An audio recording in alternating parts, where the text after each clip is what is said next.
नमस्कार दोस्तों, मैं हूं शुभम सर और आपको आज की क्लास में आपका हार्दिक स्वागत है। बेसिकली एल्डिहाइड कीटोन और कार्बोक्सिलिक एसिड वाला टॉपिक हमारा चल रहा था, तो उसमें हम लोग आज इस टॉपिक को कंप्लीट करेंगे और आज हम शुरुआत करेंगे अभी कार्बोक्सिलिक एसिड की। तो कार्बोक्सिलिक एसिड जनरली किसे बोलते हैं? जिसमें आपको COOH ग्रुप होता है उसे कार्बोक्सिलिक एसिड हम कहते हैं। और इसमें C डबल बॉन्ड O और हाइड्रोक्सिल ग्रुप OH यानी कि कार्बोनिल ग्रुप और हाइड्रोक्सिल ग्रुप जो होता है इसमें प्रेजेंट रहता है। ठीक है, तो carbonyl group plus hydroxyl group यानी कार्बोनिल ग्रुप को अगर आप हाइड्रोक्सिल ग्रुप के साथ जोड़ देंगे तो आपका कार्बोक्सिलिक एसिड जो होगा वो तैयार हो जाएगा।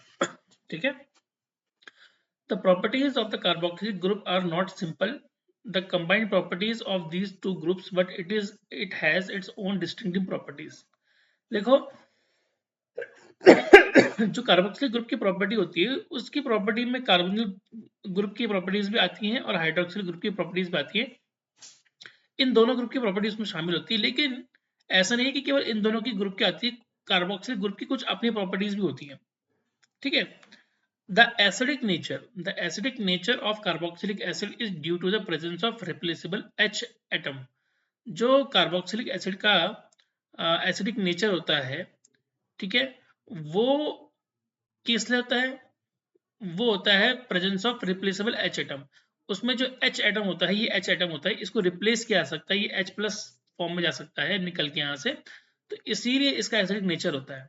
ठीक है, the general formula is CnH2nO2। तो इसका फॉर्मूला क्या होता है? जनरल फॉर्मूला ये याद कर लीजिएगा आप लोग कि जनरल फॉर्मूला है वो कभी कभी एग्जाम में पूछा जा सकता है, तो जनरल फॉर्मूला याद रख लीजिएगा CnH2nO2।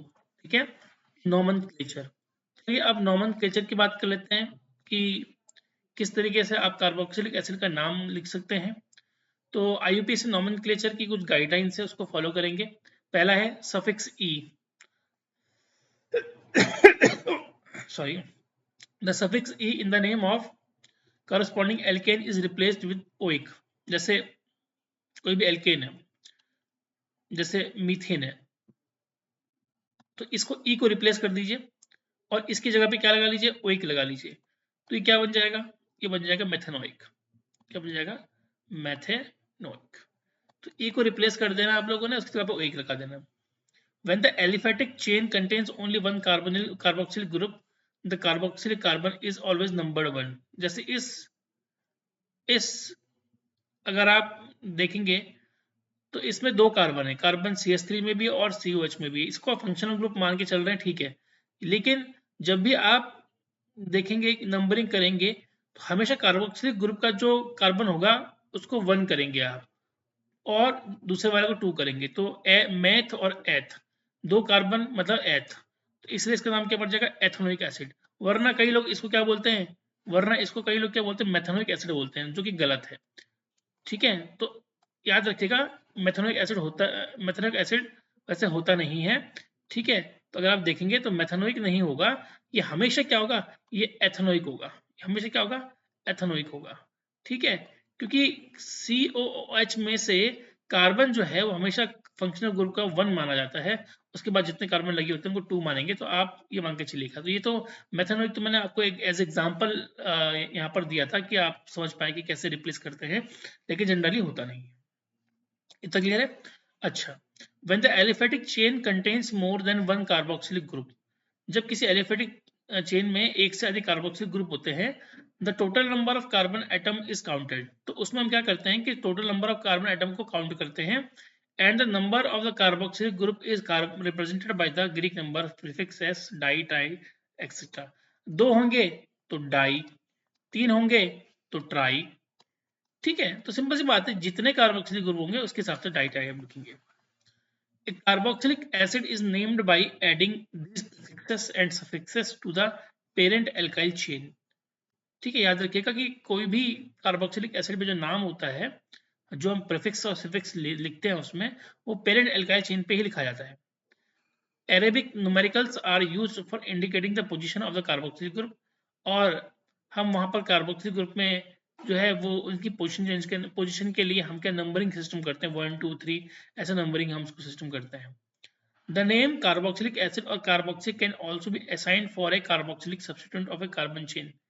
कार्बन एसिड और कार्बोक्सी नाम जो है वो ऐसे कार्बोक्सिलिक सब्स्टिट्यूएंट के लिए भी लिखा जा सकता है जो कि कार्बन चेन में मौजूद हो।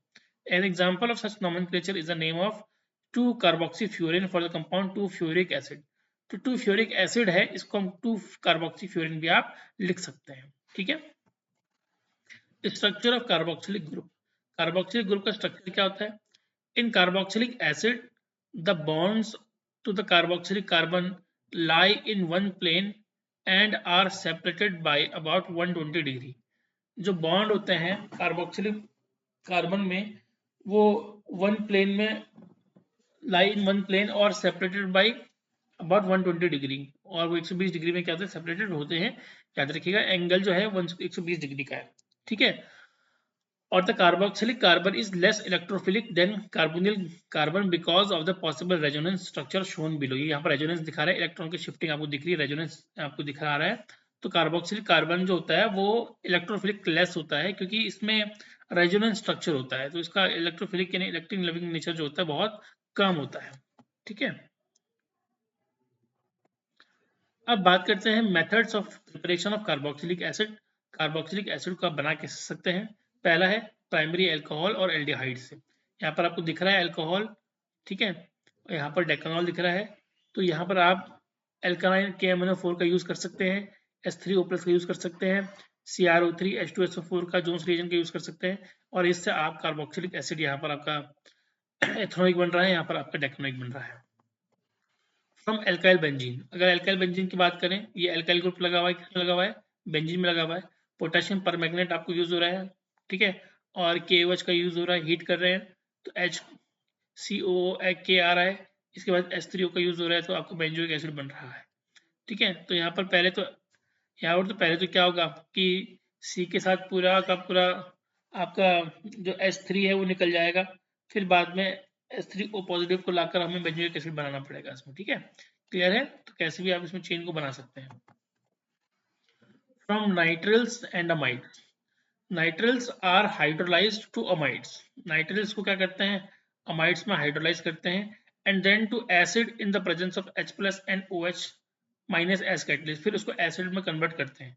Mild reaction condition are used to stop the reaction at the amide stage. ठीक है, माइल्ड रिएक्शन कंडीशंस यूज इसमें होती है, जैसे अगर आप देखेंगे तो यहाँ पर RCN H+ और OH- H2O, तो आपका RC double bond O NH2, H+ और OH माइनस करेंगे तो RCOOH बनेगा। इथेनामाइट CH3CO NH2, इसको हीट दीजिए H3O+, इथेनोइक एसिड ये बन जाएगा प्लस NH3। बेंजामाइट अगर आप यहाँ पर देख सकते हैं CONH2 H3O+, benzoic acid plus NH3 आपका बन जाएगा। हम ग्रिगनाज रिएजेंट RMG को क्या बोलते हैं? ग्रिगनाज रिएजेंट बोलते हैं। तो Grignard reagent react with carbon dioxide dry ice to form salt of carboxylic acid which in turn gives corresponding carboxylic acid after acidification with mineral acid। तो ग्रिगनाज रिएजेंट को अगर आप कार्बन डाइऑक्साइड ड्राई आइस के साथ क्या करते हो? React कराते हो, तो वो बनाएगा कार्बोक्सिलिक एसिड का सॉल्ट, और विच इन टर्न वो क्या दे देगा आपको? करस्पॉन्डिंग एसिडिक दे देगा, कार्बोक्सिलिक एसिड देगा। जब उसको हम क्या करेंगे? एसिडिफाइड कर देंगे। यहाँ पर एसिडिफिकेशन हो रहा है तो आपका ये बन जा रहा है RCOH। From acyl halide and anhydride, acid chloride when hydrolysed with water give carboxylic acid. जब भी एसिड क्लोराइड को आप वाटर के साथ रिएक्शन करवाते हो तो वो हाइड्रोलाइज हो जाता है और क्या दे देता है? कार्बोक्सिलिक आयन देता है। ठीक है, और उसको एसिडिफाई करने के ऊपर अगर आप उसको एसिडिफाई कर दोगे, यहाँ पर एसिडिफिकेशन हो रहा है, फिर आपको क्या बन जाता है? वो आपका ROH बन जाता है। तो यहाँ पर चाहे बेंजोइक एनहाइड्रेट का यूज कर लीजिए, बेंजोइक एसिड बन जाएगा, चाहे बेंजोइक एथेनोइक एनहाइड्रेट का यूज कर लीजिए, आपको benzoic acid plus ethanoic acid दोनों बन जाएगा। ठीक है, चलिए। फ्रॉम एस्टर्स, एस्टर्स से भी आप कार्बोक्सिलिक एसिड बना सकते हैं। यहाँ पर इथाइल बेंजोएट आपको नजर आ रहा होगा। इथाइल बेंजोएट में आप C2H5 ग्रुप जो है इसको हटाना है आपको, इसके H लगाना है, तो उसके लिए आपको एसिडिफिकेशन करना पड़ेगा। तो आपको क्या करना पड़ेगा? हाइड्रोलिसिस कह लीजिए या एसिडिफिकेशन कह लीजिए। ठीक है, यहाँ पर एसिडिफिकेशन करने पर आपको COH बेंजोइक एसिड बन जाएगा प्लस C2H5OH जो होगा इथेनॉल जो होगा बाहर निकल जाएगा। तो यहाँ पर एथाइल ब्यूटेनेट का भी एग्जाम्पल यहाँ पर दे रखा है, सेम टू सेम ऐसे यहाँ पर होगा। ठीक है, और ब्यूटेनिक एसिड एसिडिफिकेशन करने के बाद क्या हो जाएगा? मिल जाएगा। ठीक है। फिजिकल प्रॉपर्टीज की बात कर लेते हैं कि कार्बोक्सिलिक एसिड की फिजिकल प्रॉपर्टीज क्या है। तो carboxylic acid from C1 to C4 are completely soluble in water. जो कार्बन नंबर 1 से लेकर कार्बन नंबर 4 तक होते हैं वो कंप्लीटली सॉल्युबल होते हैं वाटर में। और याद रखिएगा कि सॉल्युबिलिटी जो होती है वो inversely proportional to molecular weight की। तो जितना ज़्यादा मॉलिक्यूलर वेट होगा सॉल्युबिलिटी उतनी कम होगी, जितना कम मॉलिक्यूलर वेट होगा सॉल्युबिलिटी उतनी क्या होगी, ज़्यादा होगी। तो इसलिए C5 से मॉलिक्यूलर वेट बढ़ना शुरू हो जाएगा, तो इसके ऊपर जितनी भी सॉल्युबिलिटी होगी वो क्या होगी, कम होगी। लेकिन C4 से पहले पहले जितनी सॉल्युबिलिटी होगी वो क्या होगी, ज़्यादा होगी। C1 से C4 तक में अगर हम देखेंगे तो कम्प्लीटली सॉल्युबल वाटर हमको, कम्प्लीट सॉल्युबल कार्बोक्सिलिक एसिड हमको मिलता है। याद रखिएगा कि किसी भी चीज़ की सॉल्युबिलिटी के लिए सबसे बड़ा उदाहरण जो होता है वो होता है इंटरमॉलिक्यूलर एच बॉन्डिंग। तो सॉल्युबिलिटी डिपेंड करती है कि वाटर मॉलिक्यूल के साथ जो इंटरमॉलिक्यूलर एच बॉन्डिंग है वो कैसी है। तो यहाँ पर कोई भी चीज़ अगर सॉल्युबल होगी तो उसका इंटरमॉलिक्यूलर एच बॉन्डिंग जो होगी वाटर मॉलिक्यूल के साथ वो क्या होगी, हमेशा अच्छी होगी। बॉइलिंग पॉइंट और melting point directly proportional molecular weight. जितना ज़्यादा मॉलिक्यूलर वेट होगा उतना ज़्यादा बॉइलिंग पॉइंट और मेल्टिंग पॉइंट होगा, यानी कि वो कार्बन संख्या बढ़ने पर बढ़ेगा और घटने पर घटेगा। ठीक है। और ज़्यादा एसिडिक होता है अल्कोहल के मुकाबले में। This is because in acid two oxygen takes parts as bonding while alcohol only one atom takes part. तो ज़्यादा एसिडिक होगा, अल्कोहलिक कम होगा। ठीक है। या इसको नोट लिख लीजिएगा, आप लोग नोट कर लीजिएगा कि इन वेपर और soluble state lower acid occurs in the form of dimer. अगर वेपर स्टेट है या सॉल्युबल स्टेट है तो जो लोअर एसिड्स होते हैं वो डाइमर के रूप में, ये डाइमर का स्ट्रक्चर है, डाइमर के रूप में वो क्या होता है आपको नजर आते हैं। ठीक है। लेकिन अगर आप लिक्विड स्टेट में देखेंगे तो ये आपको हमेशा पॉलीमर के रूप में नजर आएंगे, यानी एक चेन दूसरी चेन से जुड़ी हुई होगी, ये आपको पॉलीमर के रूप में नजर आएंगे। इस पॉइंट को भी नोट कर लीजिएगा आप लोग, डाइमर और पॉलीमर। तो कैसे कार्बोक्सिलिक एसिड को आप डाइमर के रूप में यूज कर सकते हैं, कैसे इसको आप पॉलीमर के रूप में कर सकते हैं, वो भी आप इसको देख सकते हैं। ठीक है। डायमर और पॉलीमर के रूप में आप इसको देख सकते हैं। मेल्टिंग पॉइंट की बात कर लेते हैं। Acid having even number of carbon atoms have higher melting point as compare to having odd number of carbon atoms. तो जिन कार्बोक्सिलिक एसिड के पास इवन नंबर यानी 2, 4, 6, 8 इन संख्याओं में अगर कार्बन की प्रेजेंस होगी और 1, 2, 3 सॉरी 1, 3, 5, 7 ऐसे में अगर होगी तो भाई ये ज्यादा क्या होंगे, एसिडिक होंगे। ठीक है। अब इसका रीजन क्या है, इसका रीजन ये है कि हाईली मेल्टिंग पॉइंट क्यों होगा।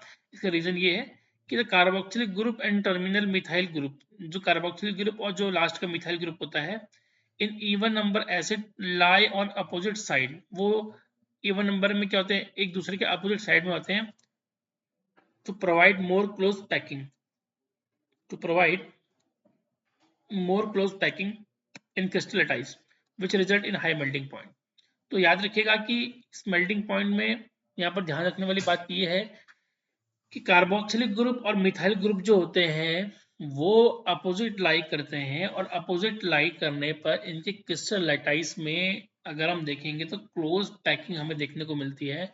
और क्लोज पैकिंग देखने के कारण यहाँ पर इनका हाई मेल्टिंग पॉइंट हमें देखने को मिलता है। केमिकल प्रॉपर्टीज की बात कर लेते हैं। Reaction due to H atom और COH ग्रुप।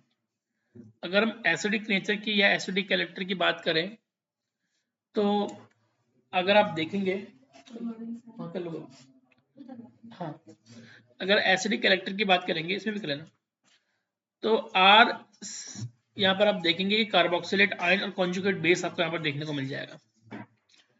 तो कार्बोक्सिलेट आयन जो होता है वो रेजोनेंस से क्या हो जाता है, स्टेबलाइज हो जाता है। इसीलिए ये एसिडिक कैरेक्टर क्या करता है, शो करवाता है। और एल्को ऑक्साइड आयन के प्रेजेंस में अगर हम देखें, in case of alkoxide ion is not stabilise so they are neutral. तो एल्को ऑक्साइड आयन जो होते हैं वो स्टेबलाइज नहीं होते हैं, इसलिए वो क्या होते हैं, न्यूट्रल हो जाते हैं। तो क्योंकि रेजोनेंस से ये स्टेबिलिटी यहाँ पर हमें देखने को मिल जाती है, ये भी कर लेना, रेजोनेंस से हमें ये स्टेबिलिटी देखने को मिल जाती है।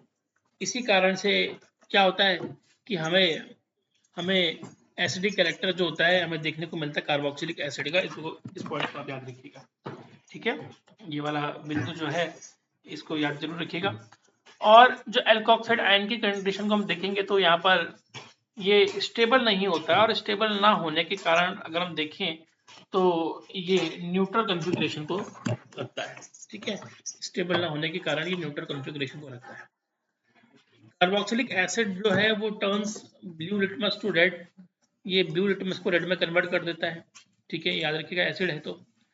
और addition of carboxyl acid to NaHCO3 in water gives out effervescence of CO2। अगर आप NaHCO3 को यूज इसमें डालेंगे तो ये एफरवेंस देगा किसकी, CO2 की। RCOH plus NaHCO3 RCONA plus H2O plus CO2 form salt with alkalis. Alkalis के साथ क्या बनाता है, ये सॉल्ट बनाता है RCOH plus NaOH RCOONA plus H2O और RCOH plus CaCrCO plus 2Ca plus 2H2O, ठीक है, इस बात को याद रखिएगा। एक्शन ऑफ मेटल्स की बात कर लेते हैं हम। RCOH प्लस Na RCONA, तो ये आपका एसिडिक कैरेक्टर जो होगा इस ऑर्डर में आपको देखने को मिलेगा। HCOH CS3COH CH2H5 COH CCl3 COH और इस तरीके से आपको ये बढ़ते क्रम में दिखेगा, ठीक है, इस बात को याद रखिएगा। ओके, ठीक है, थोड़ा सा हमारे पास बचा हुआ है कर लेते हैं। रिएक्शन विद CH2NH2, तो मिथाइल एस्टर को आप इससे बना सकते हैं, ये आपको मिथाइल एस्टर बन रहा है CH2NO2 का आप इसमें यूज कर सकते हैं। एक मिनट रुकिए।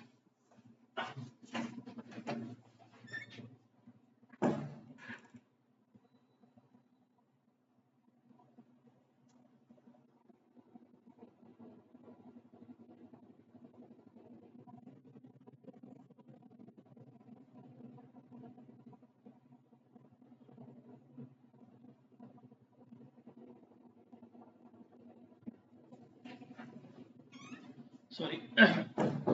तो reaction due to OH group, आपको पता है कि इसमें OH ग्रुप भी होता है और इसमें कार्बोनिल ग्रुप भी होता है, तो इसलिए आपको रिएक्शन जो है वो दोनों की देखने को मिलेगी, ठीक है, OH ग्रुप की भी देखने को मिलेगी और आपको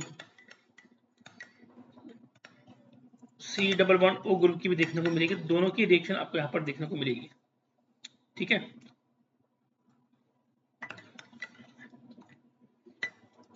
इस बात को याद रखिएगा। Reaction due to OH group में देख लेते हैं। सबसे पहले रिएक्शन जो हमें दिख रही है वो है एस्टरिफिकेशन। तो यहाँ पर जो कार्बोक्सिलिक ग्रुप है वो HOCH2 C2H5 के साथ कॉन्सेंट्रेटेड H2SO4 की प्रेजेंस में एस्टर का निर्माण करता है। NH3 का रिएक्शन करने पर लास्ट में ये CH3CN बना देता है, ठीक है। NH3 कैसे जुड़ेगा, फिर NH4 बन जाएगा, फिर हीट करेंगे CONH2 बन जाएगा और फिर 2,5 में CH3CN बन जाएगा।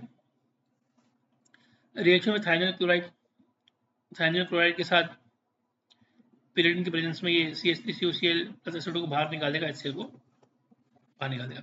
रिएक्शन में PCl5, अगर ये PCl5 का रिएक्शन करेगा CH3COCl POCl3 और HCl बनाएगा। Reaction with P2O5 dehydrating agent, इसमें ये रिएक्शन करने पर वाटर को बाहर निकाल देगा और ये जुड़ जाएगा। SCOH dehydrate bye concentrated H2SO4, ये आपको दिख रहा है, ठीक है। Reaction due to carbonyl group COH, तो यहाँ पर AlH4 की प्रेजेंस में आप करोगे तो आपका अल्कोहल बन जाएगा और H2 की प्रेजेंस में आपका करेंगे तो भी अल्कोहल बन जाएगा और अगर आप 6CHI करेंगे तो यहाँ पर आपका एल्किन बन जाएगा, जो कि आपको नजर आ रहा है, ठीक है। तो अल्कोहल का बनता है और आपका एल्किन बनता है। Reaction to carboxylic group, carboxylation CH3CONA plus soda lime, तो आपका एल्केन बन जाएगा और NH2CO3 बाहर आ जाएगा। कोई भी इलेक्ट्रोलिसिस, एल्केन बन जाएगा, NaOH बाहर आ जाएगा। हंसटी का रिएक्शन, आपका एल्काइल हैलाइड बन जाएगा, AgBr बाहर आ जाएगा, CO2 बाहर आ जाएगा। और कार्बोनिक ग्रुप बना सकते हैं आप ड्राई डिस्टिलेशन के माध्यम से।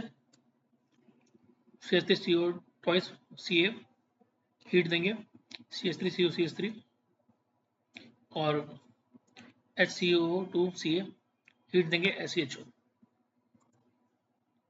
सेम है। स्मिथ रिएक्शन की बात कर लेते हैं। अमाइन का बनना,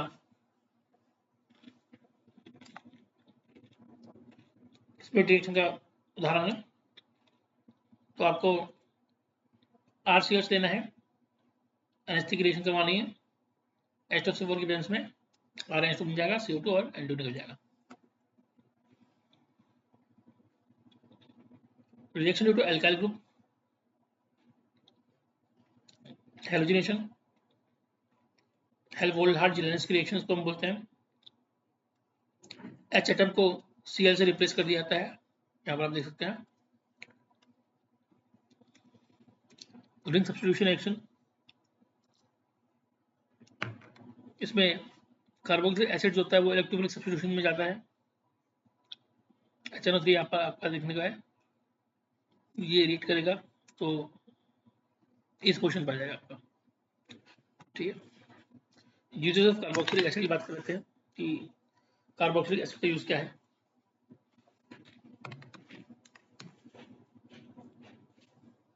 पहला है मैन्युफैक्चरिंग ऑफ सोप। तो सोप की मैन्युफैक्चरिंग में जरूरी है कि किसमें फैटी एसिड चाहिए, स्टेरिक एसिड वाला। फूड इंडस्ट्री में इसको यूज कर सकते हैं हम, सॉफ्ट ड्रिंक के बनाने में, फूड प्रोडक्ट बनाने में। जैसे कि एसिडिक एसिड जो है वो सिरका, विनेगर बनाने में काम आता है। और सोडियम सॉल्ट होते हैं ऑर्गेनिक एसिड के, ये प्रिजर्वेटिव के काम आते हैं, बेंजोइक एसिड जैसे।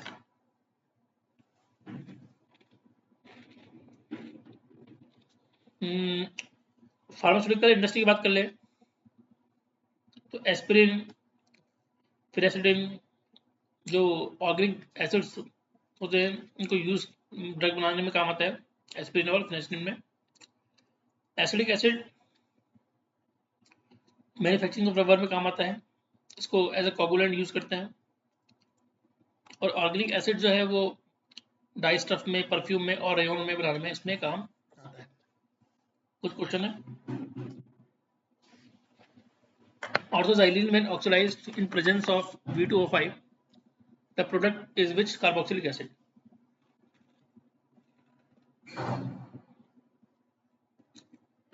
Answer है thalic acid. By aerial oxidation, which one of the following gives thalic acid? Answer है naphthalene. Esterification of carboxylic acid क्या है? Nucleophilic substitution reaction. Of the following, which is the product formed when cyclohexanol undergo aldehyde condensation followed by heating? आपका ये मिल जाएगा। Identify the same reaction. आपने पढ़ी है, याद है तो ये है गटरमन-कोच रिएक्शन। समरी तो आपको मैम पता ही जो पढ़ाया, और ये इसका चार्ट है, इसको आप देख सकते हैं, याद कर सकते हैं। तो अल्कोहल, फिनॉल, ईथर वाला चैप्टर है ये, फिर इसको रहने दीजिएगा। ठीक है, तो चलिए आज के लिए काफी है। धन्यवाद।